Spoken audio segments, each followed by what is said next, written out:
하나님 말씀을 함께 묵상하겠습니다. 오늘은 사사기 10장의 말씀으로 함께합니다. 이스라엘이 고난 중에 하나님을 기억하고 주의 이름을 외치며 간구할 때 하나님께서 그들을 기억하셨습니다. 하나님의 사람인 사사를 이스라엘의 지도자로 세우셨고 이스라엘을 구하게 하셨죠. 그렇게 사사는 하나님의 구원의 도구였고 축복의 통로였습니다. 그러나 이스라엘의 죄악이 반복되면서 사사들 역시 점차 실패와 타락의 늪에 빠지게 됩니다. 사사 기드온 그리고 그의 아들 아비멜렉의 시대부터 하나님의 사람답지 못한 사사들이 등장하기 시작합니다. 하나님의 통치를 인정하였으나 마음 한켠에서 스스로를 높이고자 하는 교만을 완전히 떨쳐내지 못했던 기드온의 연약함은 아들 아비멜렉의 끔찍한 죄악으로 이어졌습니다. 이스라엘 사람들을 하나님 앞으로 인도해야 할 사사가 오히려 우상숭배의 빌미를 제공하였습니다. 하나님의 영광을 높여야 할 사사가 자신의 영광을 쫓아 왕의 자리를 탐냈죠. 사사 기드온의 잘못과 아비멜렉의 죄악은 점점 더 죄의 늪에 깊게 빠져들어가는 이스라엘의 영적인 상태를 상징적으로 보여주고 있습니다. 아비멜렉의 비참한 최후가 지나고 이사갈 지파 출신의 돌라가 사사가 되어 이스라엘을 구하고 23년을 다스렸습니다. 그리고 다시 시간이 지나 사사의 소명을 받은 사람은 길르앗 사람 야일이었습니다. 사사 야일에 대한 이야기는 사사기 10장 3절에서 5절까지 말씀에서 짧게 다루어지고 있습니다. 앞서 우리가 살펴보았던 드보라나 기드온 같은 사사들을 대사사라고 부릅니다. 성경은 하나님의 부르심과 소명의 성취 그리고 인생의 마지막 순간까지 이들의 삶을 구체적으로 전하고 있습니다. 반면에 사사 삼갈이나 돌라와 같이 짧은 몇 문장으로 간략하게 소개된 사사들을 소사사라고 하죠. 사사 야일 역시 이른바 소사사 중 한 사람이었습니다. 그런데 그의 생애에 대한 짧은 설명에서 이스라엘의 큰 실패에 분명한 전조를 볼 수 있습니다. 사사 야일은 22년 동안 이스라엘의 사사였습니다. 그러나 그가 사사로서 어떤 역할을 했는지는 알 수가 없습니다. 사사는 이스라엘을 이방 족속들의 침략에서 구하기 위해 하나님께서 세우신 믿음의 일꾼들이었습니다. 그런데 야일이 어떤 고난에서 이스라엘을 구했는지 알 수 없는 것이죠. 앞서 사사 돌라 역시 어떤 적으로부터 이스라엘을 구했는지 성경 본문이 말하지 않습니다. 그러나 그가 이스라엘을 구원하였다는 것은 분명히 전하고 있습니다. 반면 야일의 경우에는 그가 이스라엘을 구했다는 말도 찾을 수 없습니다. 야일에 대한 본문의 짧은 설명들은 다소 엉뚱한 사실을 전하고 있습니다. 야일에게 아들 30명이 있었는데 그 아들들이 어린 나귀 30을 탔고 성읍 30을 가졌다는 것입니다. 아들들과 나귀, 성읍의 수가 각각 30으로 같은 것을 보면 사사 야일이 자신의 아들들에게 각기 나귀와 성읍을 하나씩 주었던 것 같습니다. 그러니까 길르앗 출신의 사사 야일이 길르앗 땅의 성읍들을 30명의 아들들에게 나누어 주고 다스리게 한 것입니다. 여기서 길르앗은 요단강 동편에서 이스라엘 사람들이 정착하여 살던 지역을 뜻합니다. 정상적인 부부관계에서 30명의 아들을 낳는다는 것은 거의 불가능한 일이죠. 마치 기드온과 같이 야일 역시도 여러 부인을 두고 왕이 누릴 법한 부와 권세와 지위를 누렸던 것 같습니다. 역시 왕처럼 길르앗의 마을들을 자신의 아들들에게 나누어주며 그 권력을 세습하고 있었죠. 사사 야일은 마치 길르앗의 왕이라 불릴 만한 모습을 보여주고 있습니다. 하나님의 믿음의 일꾼이요 이스라엘의 구원자여야 할 사사가 세상의 권력자로 전락해버린 것입니다. 하나님의 명령에 순종하지 못하고 가나안의 죄악에 빠져 스스로 가나안과 같아진 이스라엘처럼 말입니다. 하나님께서 맡기신 소명을 잊은 사명자 역시 그 가치를 잃어버린 것입니다. 축복받아야 할 하나님의 사람이 오히려 스스로 죄인이 되어 심판의 자리에 서게 됩니다.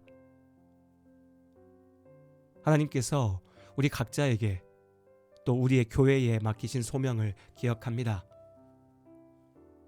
예수님의 십자가 보혈로 구원받은 우리에게 하나님의 자녀가 되는 권세를 주셨습니다. 자녀된 우리에게 또한 하나님의 일을 이루는 믿음의 소명을 맡기셨습니다. 그러나 세상 속에서 죄의 유혹에 흔들리고 의심과 두려움의 덫에 빠지게 되면 어느새 소명을 잊어버리고 세상을 쫓아 하나님께 등을 돌리게 됩니다. 세상을 살리기 위해 세우신 교회가 그 맛을 잃고 죄악된 세상과 같아지면 결국 함께 무너지는 것입니다. 안타깝게도 소명을 잊고 죄악을 쫓는 사사들의 이야기는 오늘 우리 시대에도 반복되고 있습니다. 하나님의 이름을 팔아 자신의 잘못된 욕망을 이루려 하는 거짓 목자들, 믿음의 열정을 잃어버리고 세상의 헛된 성공만을 쫓는 허울뿐인 성도들, 하나님의 말씀이 아닌 자신의 생각과 주장들을 하나님의 이름으로 포장하는 악하고 어리석은 열심들이 계속됩니다. 오늘 말씀을 통해 사사들의 뼈아픈 실패를 돌아보며 지금 나는 소명을 기억하며 하나님의 자녀답게 살고 있는지 우리 각자의 삶을 살피고 기도하는 하루가 될 수 있기를 바랍니다.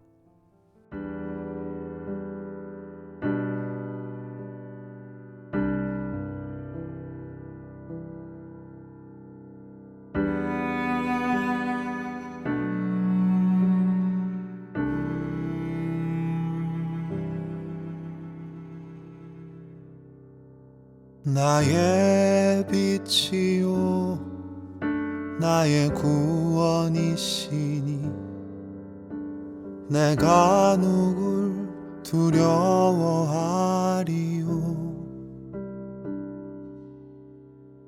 주는 내 생명의 능력이시니 내가 누굴 무서워하리요. 어둠이 날 겹겹이 애워싸도 나는 하나님만 의지하려네. 나에게 단 하나 소원이 있으니 오직 그 하나만 주께 구합니다.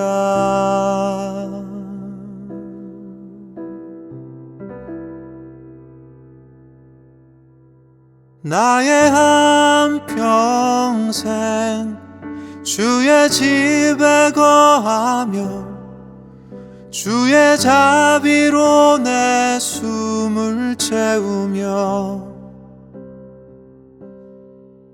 주의 성전에서 주님만을 바라며 주를 기뻐하며 살기를 원하는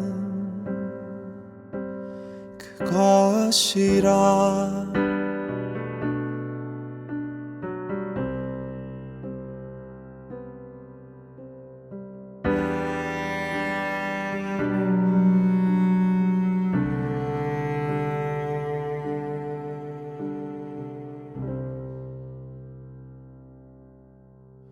나에게 단 하나 소원이 있으니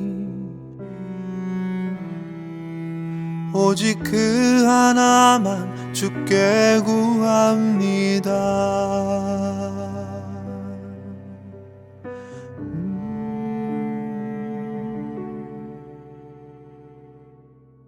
나의 한평생 주의 집에 거하며 주의 자비로 내 숨을 채우며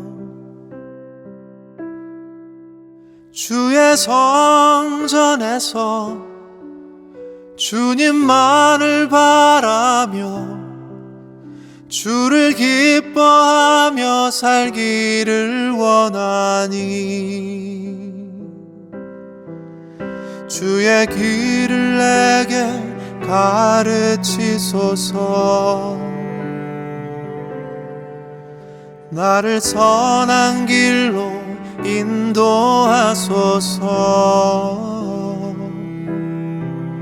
주의 길을 내게 가르치소서 나를 선한 길로 인도하소서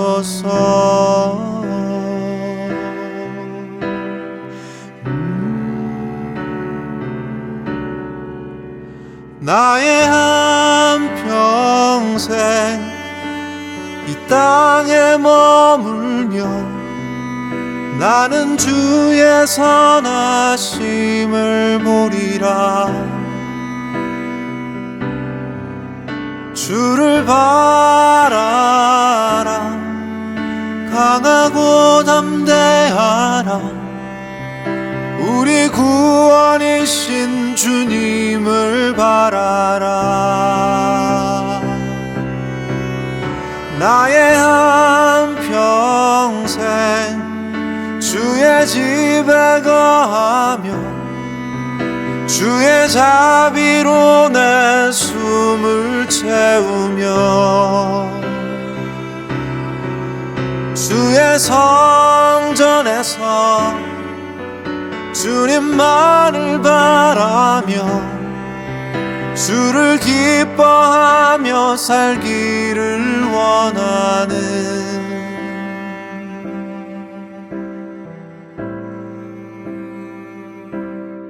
그것이라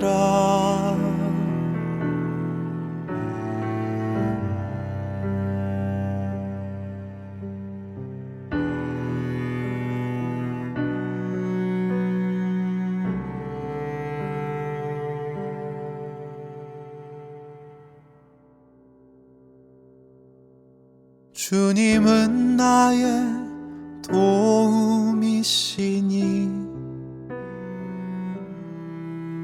나를 외면하지 말아 주소서